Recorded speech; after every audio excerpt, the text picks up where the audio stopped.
Assalamualaikum warahmatullahi wabarakatuh. Waalaikumsalam warahmatullahi wabarakatuh. Alhamdulillah wassalatu wassalamu ala sayyidina Rasulillah sayyidina wa maulana Muhammad ibn Abdullah wa ala alihi wa sahbihi wa mawalah. La haula wa la quwwata illa billah, amma ba'du. Bapak-bapak, ibu-ibu, saudara-saudara kaum muslimin rahimakumullah. Rumah tangga bahagia menurut agama kita. Sebagaimana yang sama kita maklum bahwa manusia hidup memerlukan idola, memerlukan figur-figur yang akan dijadikan contoh di dalam kehidupannya. Sifat ini dinamakan hubbut taklid atau kecenderungan untuk meniru, dan nampak lebih menonjol pada kehidupan anak-anak remaja atau para pemuda. Siapa yang menjadi idolanya, siapa yang menjadi sentral figur dalam kehidupannya, itulah yang akan dijadikannya sebagai contoh. Kalau idolanya adalah Mick Jagger misalnya, maka tentu yang akan dicontohnya adalah Mick Jagger. Mulai gaya rambutnya, gaya pakaiannya, sampai kepada gaya jalan dan hidupnya.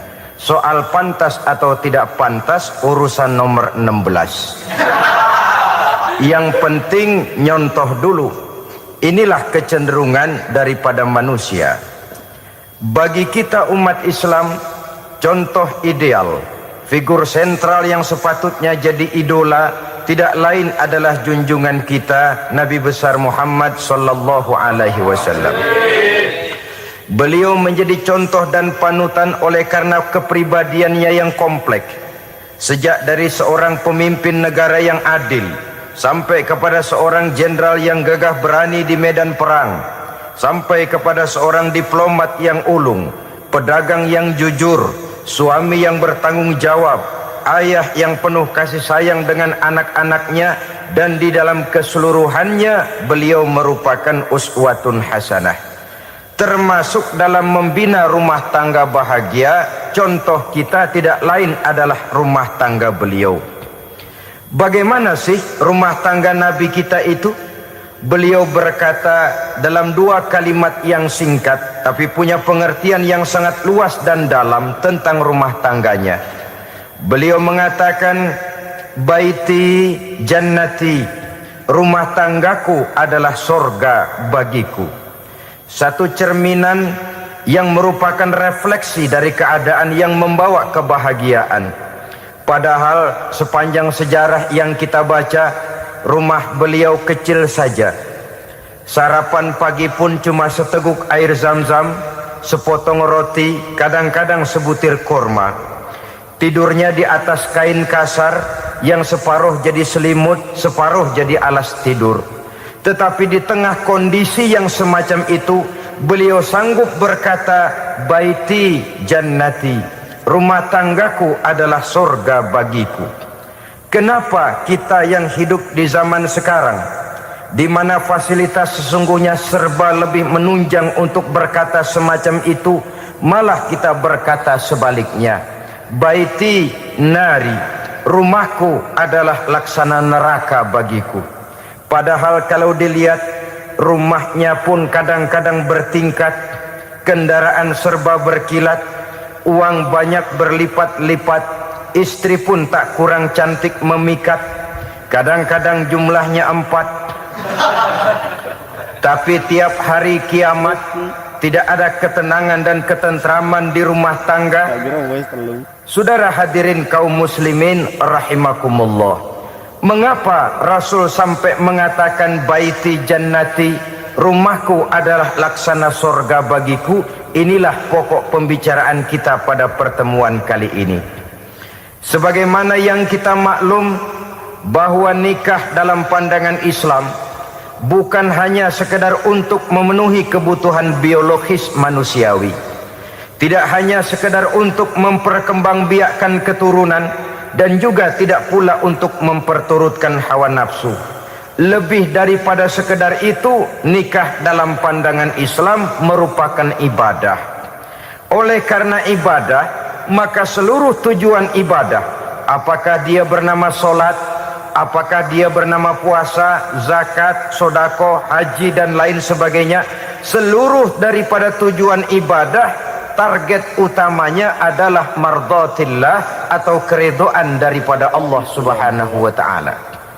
Kalau nikah itu ibadah, maka sesungguhnya tujuan utama dari pelaksanaan suatu pernikahan tidak lain hanya untuk mencari keridhaan dari Allah Subhanahu wa taala. Bukankah kalau kita tanya tiap orang yang melakukan nikah, kenapa sih kamu nikah dengan dia? Jawabannya bisa macam-macam. Yang umum, karena saya cinta dia. Ada yang berkata, karena saya ingin mendapat ketenangan hidup. Ada yang bilang, karena saya ingin hidup teratur. Ada yang mengakui, karena saya ingin dapat keturunan dan lain sebagainya. Tetapi sesungguhnya menurut ajaran agama, kalau nikah merupakan ibadah, jawaban intinya ialah saya melakukan nikah untuk mencari keridhaan dari Allah Subhanahu wa taala. Ini konsekuensinya kalau nikah merupakan bagian daripada ibadah. Rumah tangga yang didirikan atas dasar mencari keridhaan Allah, maka akan diwarnai oleh nilai-nilai luhur daripada ajaran agama. Tanpa harta orang memang sulit untuk bahagia, tapi harta bukan jaminan orang lalu akan bahagia. Harta pada suatu saat akan berakhir, kecantikan akan berkurang, pangkat dan jabatan akan sampai kepada batasnya. Tetapi agama, keyakinan, nilai-nilai iman, itulah pegangan kita yang kekal dan abadi. Sebab itu dalam surah Ar-Rum ayat ke-21 Allah Subhanahu wa taala menjelaskan, "Wa min ayatihi an khalaqalakum min anfusikum azwajan litaskunu ilaiha wa ja'ala bainakum mawaddatan wa rahmah." Dan di antara tanda-tanda kebesaran Allah, dijadikannya bagimu istri-istrimu dari diri kamu sendiri, litaskunu ilaiha, agar kamu bisa hidup tenang bersamanya, wa ja'ala bainakum mawaddatan wa rahmah, dan dijadikannya di antara kamu rasa cinta dan kasih sayang.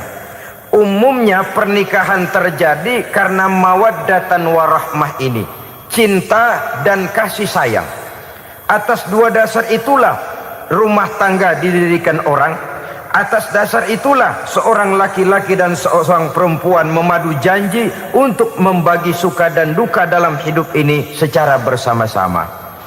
Namun kalau kita renungi ayat ini, Allah tidak hanya menjadikan cinta, tapi Allah juga menjadikan kasih sayang. Apa bedanya cinta dan kasih sayang? Apa bedanya mawaddatan warahmah ini? Saudara, mawaddah yang artinya cinta, itu sasarannya biasanya adalah jasmani, kecenderungan biologis. Itu akan berakhir. Orang yang mendirikan rumah tangga cuma karena kecenderungan biologis, cuma karena rasa cinta semata-mata, cinta biasanya terkait kepada keindahan. Betul apa benar? Biasanya orang mudah jatuh cinta kepada sesuatu yang punya nilai keindahan. Makanya anak muda jarang yang jatuh cinta sama nenek-nenek. Cinta selalu memandang segi keindahannya. Ini yang namanya mawaddah. Allah tidak mengingkari itu, silakan. Bahwa manusia secara naluri senang kepada serba keindahan, wajar-wajar saja. Tetapi tidak cuma mawaddah, Allah juga menciptakan rahmah, kasih sayang. Mawaddah mungkin ada akhirnya, tapi rahmah tidak akan pernah ada akhirnya. Kalau mawaddah adalah berkecenderungan kepada biologis, jasmaniah, maka rahmah kecenderungan kepada nilai-nilai rohani, kepribadian, kejiwaan, dan lain sebagainya. Dikala pernikahan di bawah umur 40 tahun, mungkin masih banyak mawaddahnya, rasa cintanya. Tapi 40 bahkan 50 tahun ke atas, rasanya orang berumah tangga kalau sudah 50 tahun ke atas itu lebih banyak kasih sayangnya ketimbang cinta-cintaannya. Kalau satu rumah tangga hanya didirikan atas dasar mawaddah saja, atas dasar cinta saja, padahal cinta itu terpaut kepada hal-hal keindahan, keindahan satu saat akan menurun. Ya, tentu sebagaimana yang kita maklum bersama-sama, belum punya anak memang cantik. Sudah punya anak, kecantikan mulai menurun. Punya anak 2, kulit mulai mengkerut. Punya anak 3, onderdil mulai dol. Punya anak 4, apalagi tidak pandai merawat diri, persis dompet tanggung bulan. Kalau rumah tangga didasarkan kepada rupa yang cantik saja, cinta akan bisa berpindah, paling tidak akan berkurang nilainya. Sebab itu Allah tidak hanya menyediakan mawaddah warahmah, dijadikannya di hatimu itu tidak cuma sekedar cinta, tapi juga kasih sayang. Nah, kasih sayang inilah apabila berakar dan berurat dari nilai-nilai keagamaan yang akan menopang jalinan rumah tangga bahagia, mengukuhkan usaha untuk mencapai mardhatillah atau keridhaan daripada Allah Subhanahu wa taala. Dengan demikian, berumah tangga bukan tujuan. Ini kalau kita lihat dari segi agama. Berumah tangga cuma alat untuk mencapai mardhatillah, keridhaan daripada Allah. Seorang suami yang pergi pagi pulang sore peras keringat banting tulang mencari nafkah untuk menghidupi keluarganya, kalau niatnya untuk mardhatillah, maka pergi usahanya adalah ibadah. Sementara si suami pergi berusaha, istri di rumah mendoakan suaminya, itu juga merupakan bagian daripada ibadah. Marilah kita biasakan membina satu rumah tangga untuk mencapai keridhaan daripada Allah Subhanahu wa taala. Ini motif dasarnya. Karena itu Rasul Anas bin Malik pernah bercerita, bertahun-tahun saya membantu di rumah tangga Rasul. Selama tahun-tahun yang panjang saya membantu di rumah tangga beliau itu, kata Anas bin Malik, belum pernah kok saya mendengar kata-kata kasar, keras, membentak-bentak. Belum pernah saya melihat ada piring terbang, sandal melayang, ada penggorengan nitir di atas.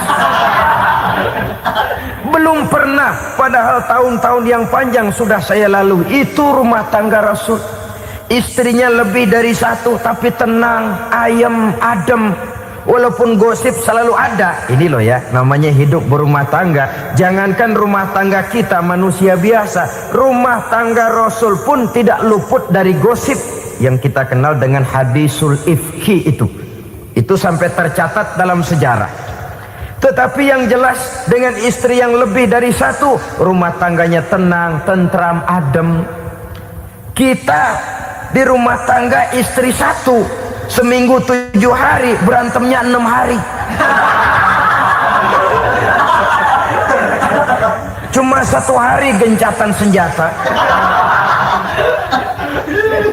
Saudara hadirin yang saya muliakan, kalau tujuan rumah tangga adalah mardhatillah, apa ciri dari suami istri yang menegakkan rumah tangga untuk mencapai ridho Allah itu? Pertama, sepasang suami istri yang membina rumah tangga semata-mata untuk mencapai keridhaan Allah, cirinya yang pertama, bersyukur apabila beroleh nikmat. Ini ciri yang pertama.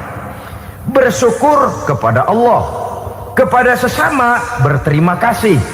Suami berterima kasih kepada istri, bertahun-tahun didampingi hidupnya, dicucinya pakaiannya, dimasaknya makanannya. Tidak istri mengeluh walau hidup lebih banyak kurangnya daripada cukupnya. Suami pandai berterima kasih kepada istrinya. Sementara istri pun bisa berterima kasih kepada suaminya. Bertahun-tahun suami peras keringat banting tulang mencari nafkah.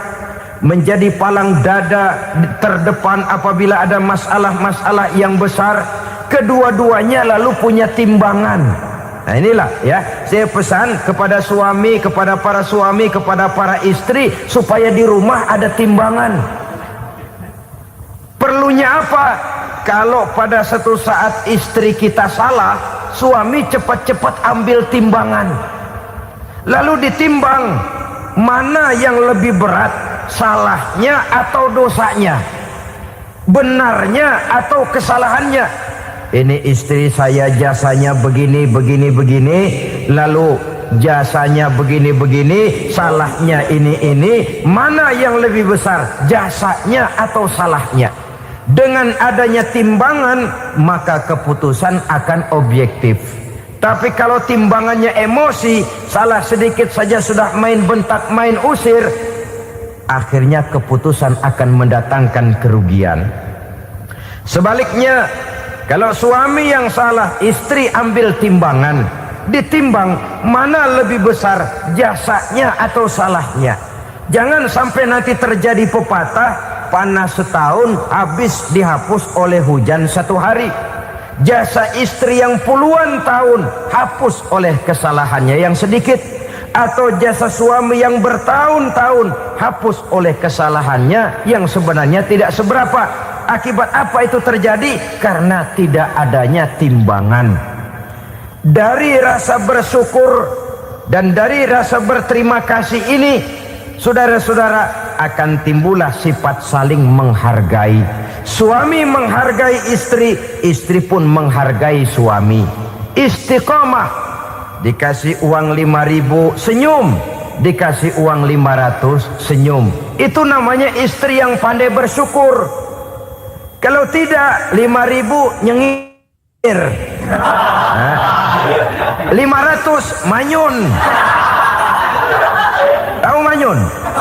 Kayak bemok nyari setoran, monyong saja. Ada sikap istiqomah di dalam membina kehidupan berumah tangga ini. Lalu mengerti posisi suami, ini termasuk tanda berterima kasih. Suami saya itu kerjanya apa, golongannya apa, gajinya sebulan berapa. Atas dasar itu, lalu istri menjadi istri yang tahu diri. Walaupun suami harus menyenangkan istri, istri pun hendaknya nimbang, tahu batas kemampuan suami. Kemauan mungkin tidak terbatas, tapi kemampuan sangat terbatas. Kalau suami pegawai kecil, ya mintalah yang kecil-kecil. Kalau suami pegawai rendah, mintalah yang sesuai dengan kemampuannya. Jangan suami gajinya cuma 50.000 sebulan, istri menuntut minta dibeliin gelang yang kayak pelek becak. Tentu sudah overacting namanya. Saudara hadirin yang saya muliakan, kunci awalnya bersyukur kepada Allah. Kalau sudah bisa berterima kasih kepada manusia, hati ini akan mudah bersyukur kepada Allah. Rumah tangga yang pandai bersyukur, berapapun kecilnya nikmat, bukan kecilnya yang dia lihat, tapi karunia Allah yang dinilai. Sehingga dari rasa berterima kasih kepada manusia akan timbullah rasa syukur kehadirat Allah Subhanahu wa ta'ala. Itu yang sering diistilahkan orang, kalau dia punya mobil, dia berkata alhamdulillah kita punya mobil, tetangga kita cuman punya motor. Kalau dia punya motor, syukur kita punya motor, tetangga kita cuman punya sepeda, kemana-mana kekejek melulu. Kalau dia punya sepeda, alhamdulillah punya sepeda, tetangga kita sebelah nggak punya apa-apa, kemana jalan kaki saja. Kalau dia jalan kaki, alhamdulillah kita masih bisa jalan. Tetangga kita sebelah lumpuh bertahun-tahun nggak kemana-mana. Kalau dia lumpuh, alhamdulillah kita masih hidup. Tetangga kita kemarin mati nggak balik lagi.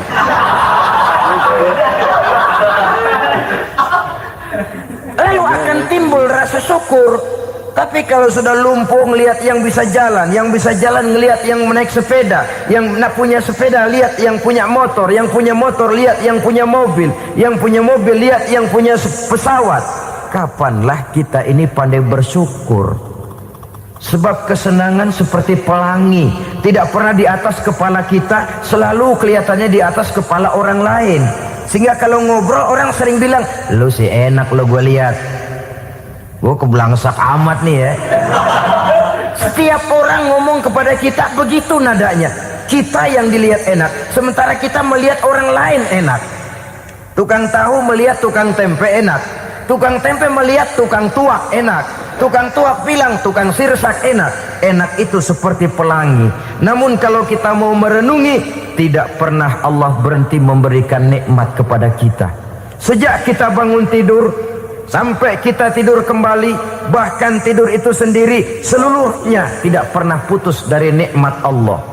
Bahagia ada di gubuk reot, bahagia ada di rumah mewah, bahagia ada di hati kopral, bahagia ada di hati jenderal, di gunung dan di kota, di hutan belantara dan di desa, di keheningan malam atau di keramaian siang. Kalau kita mau mencari, bahagia selalu ada. Tapi hati yang tidak pandai bersyukur, bagaimanapun banyak kebahagiaan yang meliputi hidupnya, dia tidak akan pernah pandai mensyukurinya. Maka berterima kasihlah kepada istri, berterima kasihlah kepada suami, bersyukurlah kehadirat Allah Subhanahu wa ta'ala. Saya sering mengatakan, sebaliknya seorang suami bagaimanapun kondisi istrinya, kalau itu memang jodohnya, beranilah berkata, istriku adalah Romeoku, istriku adalah Julietku, atau istriku adalah Sri Kandiku. Biarin pengkor ya pengkor, gak ada urusan. Mensyukuri. Kalau tidak mensyukuri, yang timbul lalu sesalan. Kalau sudah sesalan, mudah umpat mengumpat, caci mencaci dalam rumah tangga, lalu terjadilah kegaduhan. Ketenangan sulit kalau sudah tidak ada unsur saling menghargai itu. Lebih celaka lagi kalau sudah mengarah kepada penyesalan. Kata istrinya, bang gue nyesel kawin sama lu. Suami digituin mungkin gede kepalanya. Kalau lu nyesel apalagi gua, makin nyesel. Iya, coba pikir bertahun-tahun kita berumah tangga, memangnya abang bisa beliin apa sama saya? Itu juga gerobok kalau nggak ngeridit bang. Kalau nggak ngeridit, memangnya kamu bayar kreditan pakai daun pisang? Saudara hadirin yang saya hormati, ini saya tekankan kepada ibu-ibu karena penyakit perempuan umumnya. Pernah Rasul itu pulang Isra Mi'raj cerita, saya pulang Isra Mi'raj diperlihatkan neraka. Neraka ya Rasul? Lalu bagaimana? Saya lihat kok isinya kebanyakan perempuan. Perempuan. Laki juga tidak sedikit. Cuma kebanyakan kok perempuan. Apa perempuan tidak sholat ya Rasul? Sholat. Tidak puasa? Puasa. Tidak ngaji? Rajinan dia sama suaminya. Tapi kenapa lebih banyak di sana? Rasul berkata, hunna yakfurnal asir. Penyakit umum dari perempuan tidak pandai berterima kasih kepada suaminya. Ini rupanya penyakit umum dari tahun atu.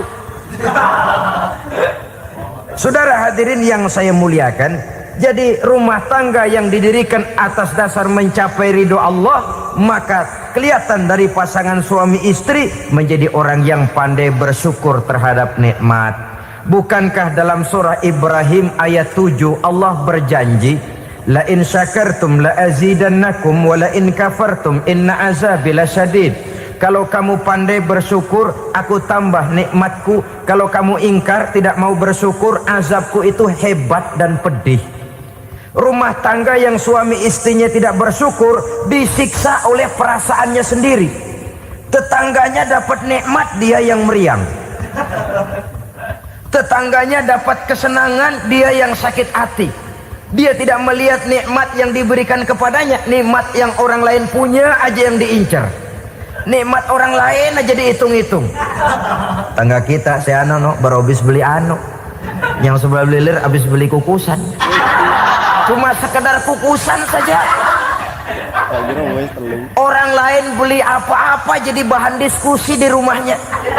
Orang lain saja yang diusut. Timbul dendam kesumatnya, timbul hasutnya. Dia tidak bersyukur dengan nikmat yang ada dalam rumah tangganya. isi rumah tangga semacam itu disiksa oleh perasaan hasutnya sendiri. Jauh dari kebahagiaan, kering hatinya, miskin jiwanya, merana batinnya. Kalau sudah ke sana, jauhlah rumah tangga dari pantulan sinar kebahagiaan. Saudara-saudara, kita lihat rumah tangga Rasul. Dari rumah yang kecil, dari tempat tidur yang sarapnya kain kasar, separuh jadi selimut lagi, keluar ucapan baiti jannati. Kenapa? Beliau orang yang pandai bersyukur kepada Allah, bisa berterima kasih kepada istri-istrinya, dan istrinya pun pandai berterima kasih kepada Rasul dan bersyukur kehadirat Allah Subhanahu wa ta'ala. Maka nikmat lalu bertambah. Makin kita syukuri nikmat, makin tambah itu.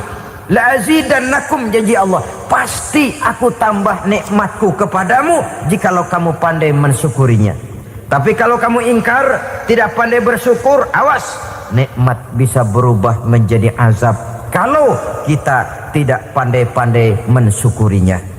Jadi cirinya yang pertama, rumah tangga bahagia itu apabila suami istri pandai bersyukur terhadap nikmat yang diberikan oleh Allah Subhanahu wa ta'ala. Satu.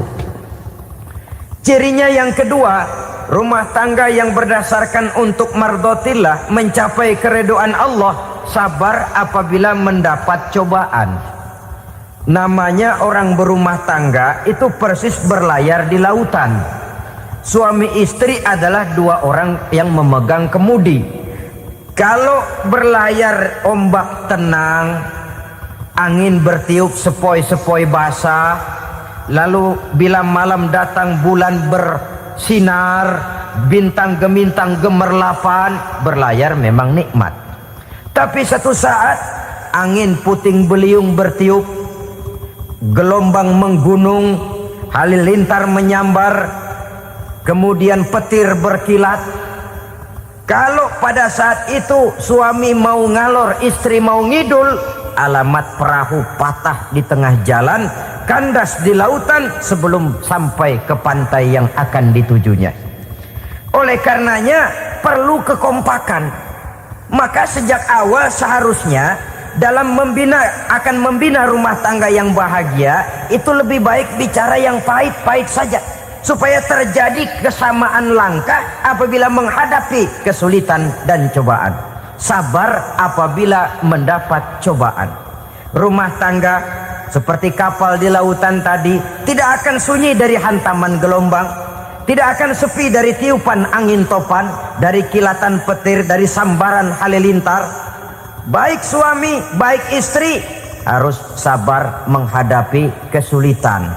Kadang kesulitan dari segi ekonomi, kadang kesulitan dari segi mengarahkan dan mendidik anak-anak, kadang kesulitan karena banyak orang yang hasut dengan kita, kadang kesulitan berbagai macam lah yang menyebabkan kesulitan. Rumah tangga yang bertujuan mencapai ridho Allah, sabar menghadapi segala macam kesulitan. Saudara-saudara kaum muslimin rahimakumullah, kesulitan adalah bagian daripada perjalanan hidup. Siapa orangnya yang tidak pernah menemukan kesulitan dalam kehidupan? Rasanya hampir tidak ada. Dan memang kesulitan bukan untuk ditakuti. Kesulitan justru untuk diatasi, dicarikan jalan keluarnya. Begitulah suami istri yang bertujuan mencari ridho Allah. Manakala suami berada dalam kesulitan, istri mencarikan jalan keluar atau berusaha memberikan jalan keluar.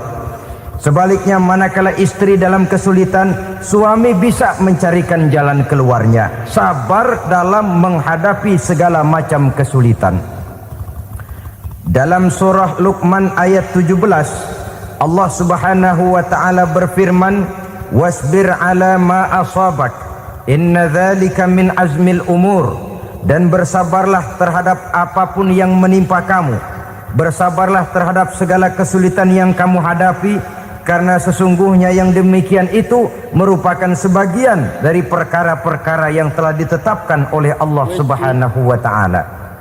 Saudara-saudara kaum muslimin yang berbahagia, kunci sabar sesungguhnya terletak pada keyakinan bahwa segala sesuatu berasal dari Allah dan segalanya akan kembali kepada Allah Subhanahu wa ta'ala. Rumah tangga yang sabar di dalam menghadapi kesulitan-kesulitan biasanya akan lebih mudah mencari jalan keluar. Tapi kalau sedikit kesulitan datang, kita tertimpa oleh kepanikan, oleh kegelisahan, dan oleh ketakutan yang tidak beralasan, maka kesulitan itu bukan saja tidak dapat diatasi, malah rasanya akan menjadi semakin besar di dalam kehidupan kita. Tidak ada rumah tangga yang tidak pernah berhadapan dengan kesulitan, bagaimanapun besarnya rumah tangga itu. Itulah sebabnya kita memerlukan orang lain. Hidup berumah tangga itu seperti orang punya mata. Kalau mata kita kelilipan, kalau mata orang lain kelilipan, gampang kita tiup. Tapi kalau mata kita sendiri yang kena kelilipan, tentu kita memerlukan orang lain untuk meniupnya. Oleh karenanya, suami istri harus saling mencarikan jalan keluarnya. Walaupun kerjanya berbeda, suaminya pergi mencari nafkah, istrinya berdoa di rumah. Kalau perlu melakukan sholat duha, mendoakan agar usaha suaminya dimudahkan, dan begitu selanjutnya. Sehingga dengan adanya kebersamaan, walaupun tidak selalu bersama-sama, maka masing-masing melaksanakan tugas dengan tenang dan merasa yang satu berbuat untuk kepentingan yang lain. Inilah cirinya yang kedua, sabar bila mendapat dan berhadapan dengan segala macam kesulitan. Kadang orang mendapat kesulitan itu berkeluh kesah. Bukan berkeluh kesah, tapi mencari jalan keluar dan mengambil hikmah yang ada di dalamnya apa. Karena bukan kemudahan, kesulitan yang membuat orang dewasa. Bukan kemudahan, tapi kesulitan yang membuat orang berpikir, dinamis, kreatif. Kalau seluruh jalan yang kita tempuh mudah saja, gampang saja, rasanya monoton kita ini. Kehilangan dinamika dalam perjuangan. Kesulitan yang membuat orang matang, kesulitan yang menempa kepribadian untuk lebih dewasa menghadapi bahtera kehidupan, membuat pandangan makin arif, wawasan makin luas, dan analisa semakin tajam. Sama saja dalam hidup. Sesungguhnya pujian sering menjadi racun, dan caci maki kalau kita tanggapi secara positif sering membuat kita makin dewasa. Jarang orang berpikir kalau dipuji, tapi baru dia merenung dan mencari diri setelah dicaci maki dan dikritik habis-habisan. Walaupun watak umum manusia senang dipuji, marah kalau dicaci maki. Biasanya kalau ketemu cewek cakep, kita bilang, "Kamu cakep deh." Dia paling bilang, "Ah, abang bisa aja." Walaupun dia bilang, "Ah, abang bisa aja," hidungnya mah tetap mekar. Senang kalau dipuji, itu kecenderungan manusia. Marah kalau dicaci maki, marah kalau dikritik. Tapi sesungguhnya pujian sering jadi racun, caci maki sering jadi obat. Orang takut minum obat karena pahitnya, padahal efeknya itu akan lebih memberikan kesehatan kepadanya. Orang takut menghadapi kritik, orang takut dan tidak ingin dicaci maki, padahal itulah yang sesungguhnya menjadi cambuk kalau tidak dia salah tanggap, menjadi sugesti yang mendorong dia lebih maju lagi. Karena memang bukan pujian, tapi caci maki dan kritik yang membuat kita makin berpikir tajam.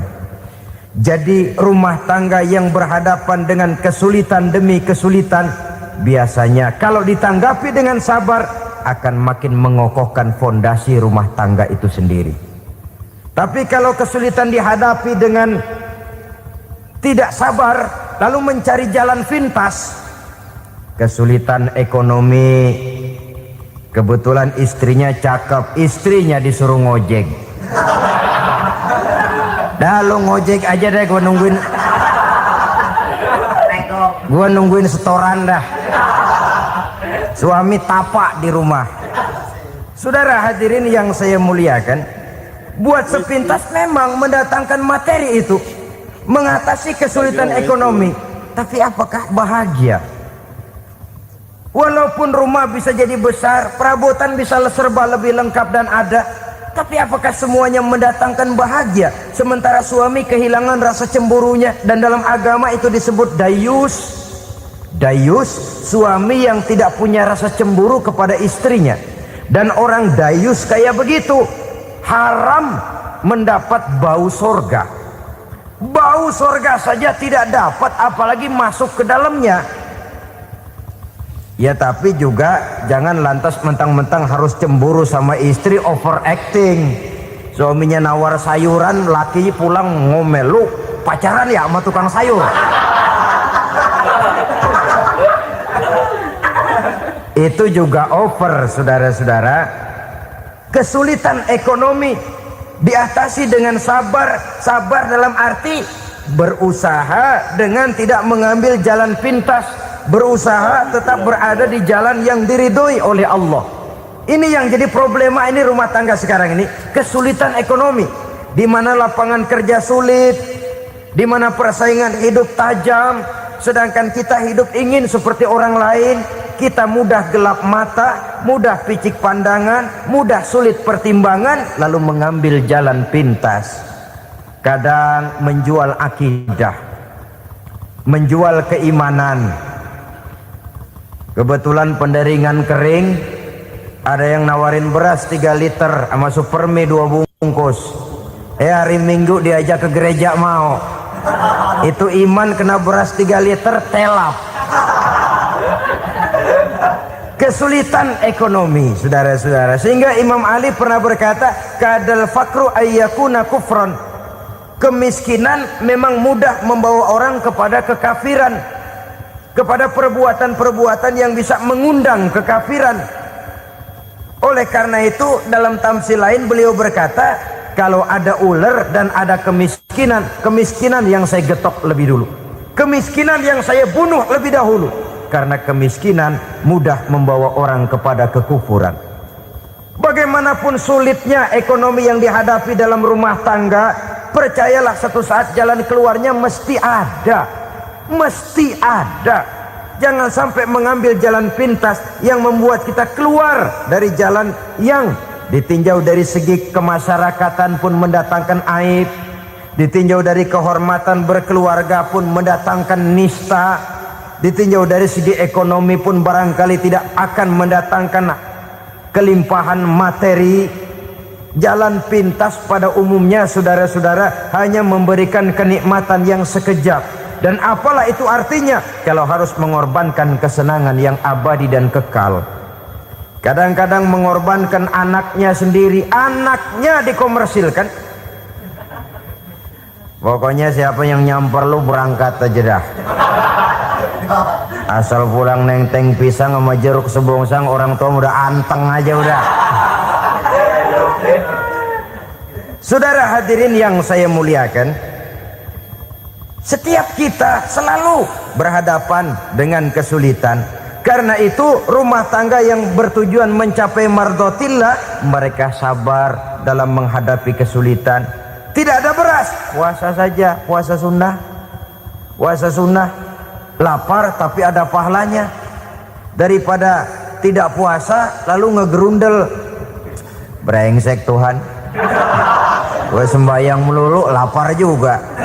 Sudah lapar tidak berpahala. Bukankah Rasulullah sendiri kalau pulang ke rumah Aisyah lalu berkata, ya Humairah, ada makanan hari ini?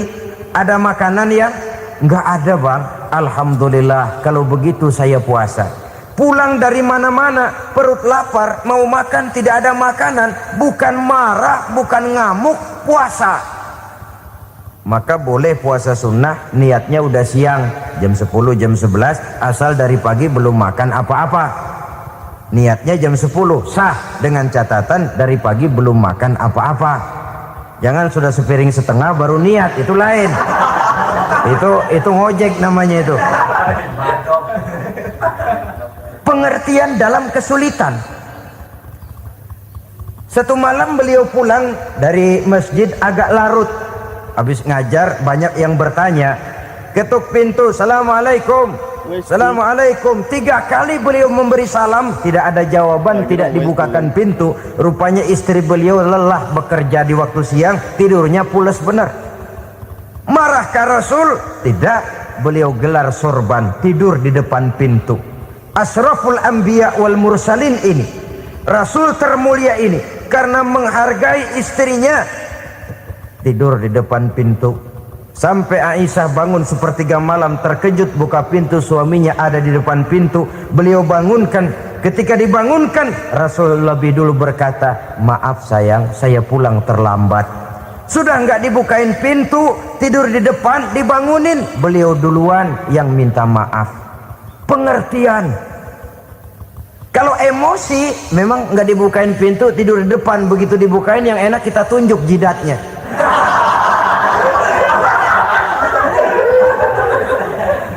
Saudara hadirin yang saya muliakan, kesulitan di dalam kehidupan merupakan bagian daripada kehidupan. Bukan untuk ditakuti, tapi untuk diatasi. Bukan untuk dihindarkan, tapi dicarikan jalan keluarnya.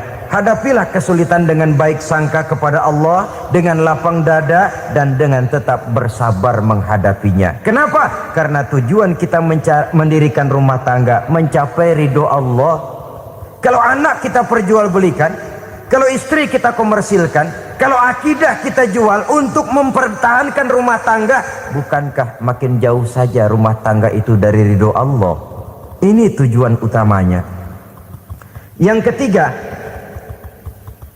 rumah tangga yang bertujuan mardotillah itu, suami istri yang merupakan fondasi di rumah tangga, suami sebagai pemimpin, istri sebagai pembina, selalu musyawarah dalam menyelesaikan persoalan. Walaupun istri ditakdirkan sebagai pemimpin dan suami sebagai pemimpin dan istri yang dipimpin, tapi agama menganjurkan musyawarah. Jangan mentang-mentang istri nyari duit, suami nyari duit, lalu menteleng. Segalanya mau diktator, segalanya mau sendiri. Rumah tangga yang bertujuan mencapai ridho Allah selalu didirikan atas dasar musyawarah. Sehingga apabila sesuatu itu dihasilkan dari suasana musyawarah, tidak akan melahirkan penyesalan di belakang hari. Kalau tidak, berjalan menurut seleranya masing-masing, belakangan timbul penyesalan, akhirnya main salah menyalahkan. Kalau sudah saling salah menyalahkan, itu artinya sudah saling mengungkit kekurangan masing-masing. Akibatnya tidak ada lagi saling menghargai. Jadi dengan demikian musyawarah di dalam menyelesaikan persoalan. Menghadapi kesulitan ekonomi, musyawarah. Menghadapi kenakalan anak, musyawarah. Akan membeli ini dan itu, sebaiknya juga musyawarah. Kalau merupakan hasil musyawarah, maka saudara-saudara hasilnya pun akan dihadapi oleh bersama. Enak rasakan bersama, tidak enak rasakan bersama. Kenapa? Tadinya musyawarahnya bersama-sama juga. Lah kalau hasil sendirian, giliran enak mungkin yang satu mau ikut, giliran tidak enak yang satu nuding, gua kata juga apa? Kan begitu akibatnya kalau tidak berdasarkan musyawarah lebih dahulu. Maka insya Allah hasil musyawarah ini setidaknya tidak akan mendatangkan sesalan di belakang hari nantinya. Saudara-saudara kaum muslimin rahimakumullah, ciri yang keempat, sepasang suami istri yang bertujuan mencapai ridho Allah dalam upaya mencapai rumah tangga bahagia itu tawakal apabila mempunyai rencana. Tawakal berserah diri kepada Allah, bukan berserah diri dalam artian mutlak yang mengarah kepada fatalism atau predestination. Kita sering mengartikan tawakal secara salah. Belum apa-apa sudah menyerahkan diri kepada Allah. Emang semuanya terjadi menurut maunya Allah dah, nggak usah ngapa-ngapain, bagaimana Tuhan aja dah. Lapar juga nggak usah makan, kalau takdirnya kenyang pan kenyang. Ya udah lapar terus kita. Makan dulu, perkara nanti kenyang apa tidak, itu baru tawakal. Kalau sakit ke dokter, soal sembuh atau tidak, baru tawakal. Artinya usaha itu ada. Setelah suami berusaha, istri berusaha, selebihnya tawakal. Apa perlunya tawakal? Apabila berhasil tidak lupa daratan, apabila berhasil tidak lupa diri, apabila gagal tidak putus asa. Sehingga dengan demikian dari tawakal ini lahirlah pondasi yang kokoh membina rumah tangga yang bahagia dalam upaya mencapai keridhaan daripada Allah Subhanahu wa taala. Apapun yang kita laksanakan di rumah tangga, tujuan intinya tetap untuk mencapai keridhaan Allah. Beli kendaraan untuk mencapai ridho Allah, lalu dipakai ngaji, dipakai ke masjid dan sebagainya. Beli peralatan rumah tangga untuk mencapai ridho Allah, mendidik anak untuk mencapai ridho Allah, membantu keluarga untuk mencapai ridho Allah, dan begitu selanjutnya. Tawakal apabila mempunyai rencana. Kemudian cirinya yang kelima, suami istri yang bertujuan mencapai ridho Allah selalu mempererat silaturahmi. Sebab seperti sudah saya sampaikan pada pertemuan terdahulu, dalam berumah tangga itu ada orang tua, ada mertua. Itu cuma perbedaan istilah, tapi hakikatnya adalah sama. Jangan karena perbedaan istilah lalu menyebabkan kita berbeda sikap. Kalau sudah berbeda sikap, tentu akan melahirkan perasaan yang tidak simpatik. Sebaiknya suami istri kalau sudah berumah tangga, jadikanlah orang tua tempat cerita yang enak saja. Yang tidak enak telan berdua, yang pahit rasakan berdua, kesusahan dan kesulitan atasi berdua. Giliran enak ngomong sama orang tua, giliran senang cerita sama mertua. Sekarang kan kita balik, kalau lagi senang duitnya banyak, anteng di rumah, kalem aja. Tapi lalu waktu susah, Pak, waktu susah, Ma, cerita kepada orang tuanya, cerita kepada mertuanya. Lalu kapan kita mau menyenangkan orang tua? Sudahlah mereka susah mendidik kita di waktu kecil, membesarkan kita, melakukan segala macam pengorbanan. Demi setelah kita berumah tangga, kesulitan rumah tangga kita tumpahkan juga kepada mereka. Pererat silaturahmi dan usahakan agar seluruh keluarga hanya menjadi tempat kita cerita yang enak-enak saja. Istilah sehari-harinya, kalau di rumah kita makan sama sayur bayam, keluar rumah diem, malah seluitan. Tetangga tanya, lu makan kayaknya enak banget apa sih? Daging ayam.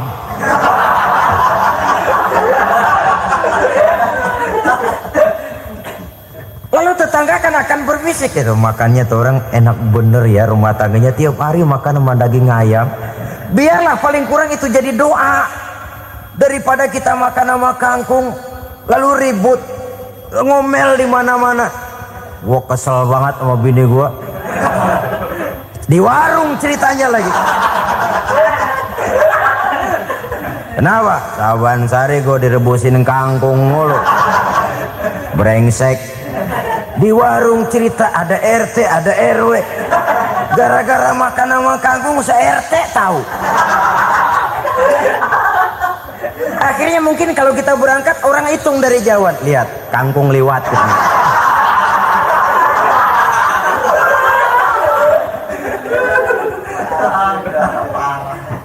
Bisa menjaga yang disebut security informasi, rahasia rumah tangga. Bahkan pernah saya berikan contoh karena ingin menghargai. Suami beliin kain batik buat istrinya. Istri tahu begitu sepintas, nih kain jelek nih. Tapi karena mau menyenangkan suaminya, dia bohong. Bagaimana Bu, kain yang Bapak beliin? Aduh bagus bener Pak, bagus sekali itu kain. Warnanya Pak emang yang model begitu tuh. Tetangga kita mana ada yang pakai kain begitu Pak? Ya emang nggak ada, jelek. Menghargai. Sebab kalau waktu itu si istri jujur, yang timbul sakit hati suami. Bagaimana Bu kain yang saya beliin? Goblok lo. Kain begitu dibeliin di pasar juga banyak 1.400. Campur odol lagi. Sudahlah suami punya niat baik, sampai rumah digoblok-goblokin, tidak ada lagi rasa saling menghargainya. Begitu pentingnya mempererat silaturahmi ini, sampai Nabi berpesan, isnani la yanzurullahu ilaihima yaumal qiyamah qati'ur rahim wa jarus su'. Ada dua golongan manusia yang di akhirat nanti tidak akan dilihat oleh Allah, tidak akan diopeni oleh Allah, didiemin aja. Siapa mereka? Pertama, orang yang suka memutuskan silaturahmi. Yang kedua, tetangga yang jahat dengan tetangganya. Dua golongan manusia ini, pemutus silaturahmi, kemudian juga tetangga yang jahat dengan tetangganya, ini tidak akan dipandang oleh Allah di hari akhirat nanti. Jadi pererat silaturahmi, sebab kita ini zon politikan, makhluk yang bermasyarakat, yang tidak bisa hidup sendirian. Setiap kita memerlukan orang lain.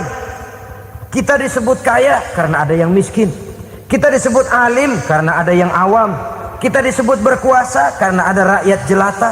Tanpa rakyat tidak ada penguasa, tanpa yang miskin tidak ada orang kaya. Kalau tidak ada yang jelek, siapa yang bilang cakep? Karena ngimbangi. Saudara hadirin, atas dasar ini mestinya kita selalu bersyukur dalam segala posisi, tidak lalu salah terima kepada karunia yang diberikan Allah kepada kita. Saudara hadirin yang saya hormati, pererat silaturahmi, jadikan orang-orang tua kita tempat kita cerita yang enak-enak saja. Yang tidak enak, telan sendiri, usahakan sendiri, carikan jalan keluarnya sendiri. Setidaknya ya diam sajalah. Kalau belum bisa membalas budi baik orang tua, setidaknya jangan menyakiti hati orang tua kita.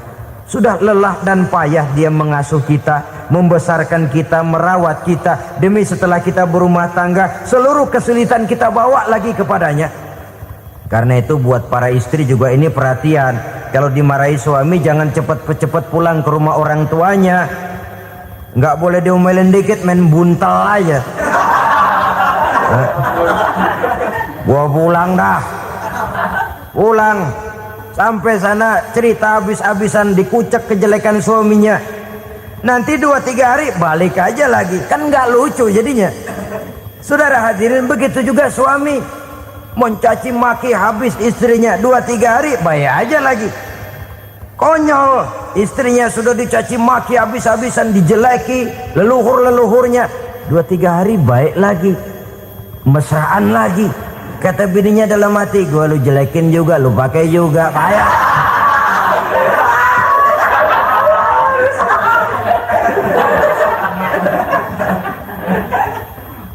Saudara hadirin yang saya muliakan, itulah sebabnya pada awal tadi saya katakan perlunya kita mempunyai timbangan baik sebagai suami maupun sebagai istri.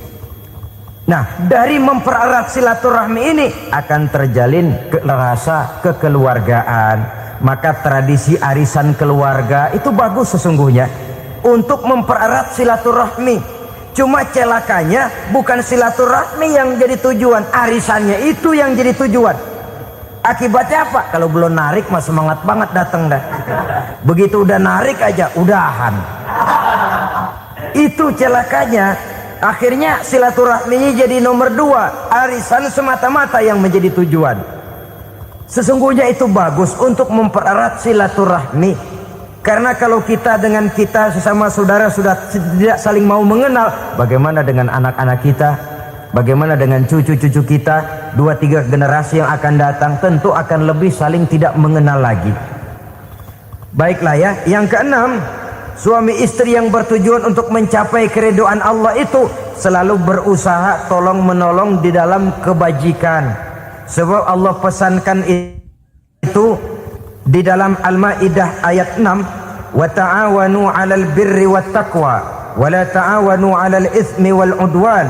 Bertolong-tolonganlah kamu di dalam kebaikan, di dalam bertakwa kepada Allah.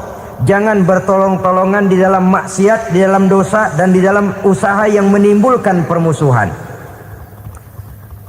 Kalau suami marah kepada seseorang, istri jangan ngipasin. Oh bang, yang begitu mah dibayain tuman. Udah habisin aja dah. Anak-anaknya marahin sekalian. ngipasin. Istri kesel sama tetangganya, suami ngipasin. Emang tuh tetangga kita, hahu. Habis orang dikipasin. Ta'awanu 'alal birri wat taqwa, bertolong-tolonganlah di dalam kebaikan. Istri malas ngaji, suami mendorong, memberikan sugesti. Suami malas berusaha, istri memberikan sugesti. Saling tolong menolong di dalam kebaikan dan takwa, dan jangan tolong menolong dalam dosa dan permusuhan. Kata suami, Bu, daripada kita melarat terus hidup, kita piara tuyul yuk. Kata istrinya, nah ini sudah menyimpang bang. Bersabarlah, bagaimanapun insya Allah kita tidak akan mati kelaparan. Piara tuyul itu nanti jadi pindah akidah, merusak iman, berteman dengan setan. Apalah artinya kekayaan dan kesenangan sebentar kalau harus mengorbankan kekayaan dan kesenangan yang abadi. Ini sudah alal ismi wal udwan, sesuatu yang mengandung dosa. Saudara hadirin yang saya hormati, kemudian yang keenam, berbaik sangka. Baik suami maupun istri sama-sama saling berbaik sangka. Suami melepas istri, istri melepas suami dengan hati yang ikhlas. Suami meninggalkan istri di rumah dengan jiwa yang bersih dan rasa yang aman. Ada rasa baik sangka, dan ini modal dasar. Kalau sudah dilandasi oleh buruk sangka, tentu yang lahir nanti adalah perasaan-perasaan yang tidak baik. Akibatnya sangat tidak menguntungkan. Inilah beberapa ciri dari rumah tangga yang didirikan atas dasar mardhatillah, mencapai keridhaan dari Allah. Nanti akan menyusul tujuan berikutnya, diantaranya mendapat keturunan, diantaranya lagi mendatangkan gairah untuk lebih berusaha mencari rezeki karena sudah merasa punya tanggung jawab berupa anak dan istri. Mempererat silaturahmi, itu cuma tujuan-tujuan sekundernya saja. Tujuan primernya kita melakukan suatu nikah untuk mencapai keridhaan dari Allah Subhanahu wa taala. Silakan punya istri cantik, kaya, tapi tujuan utamanya kita membina rumah tangga untuk mencapai ridho dari Allah. Karena itu dasarnya mawaddatan warahmah. Jangan cuma cinta, tapi juga kasih sayang. Cinta, kecenderungan kepada jasmani akan berakhir, tapi kasih sayang, kecenderungan kepada rohani, makin tua malah makin erat, makin tua malah makin mesra. Sehingga kadang kita menampak kakek-kakek dan nenek-nenek lagunya kayak pengantin baru. Apa cinta-cintaan? Tidak. Bagaimana kakek-kakek sama nenek-nenek harus bilang I love you? Yang masih ada itu waktu itu mawaddah, kasih dan sayang. Itu yang akan kekal, itu yang akan abadi. Tanpa materi orang sulit untuk bahagia, tapi materi semata bukan jaminan orang untuk bahagia. Nah, ciri yang terakhir dari rumah tangga yang bertujuan mencapai ridho Allah, sinar agama kelihatan di dalamnya. Baik suami maupun istri sama-sama orang yang taat melaksanakan ajaran agama. Saudara, mudah-mudahan walaupun singkat dapat menjadi sumbangan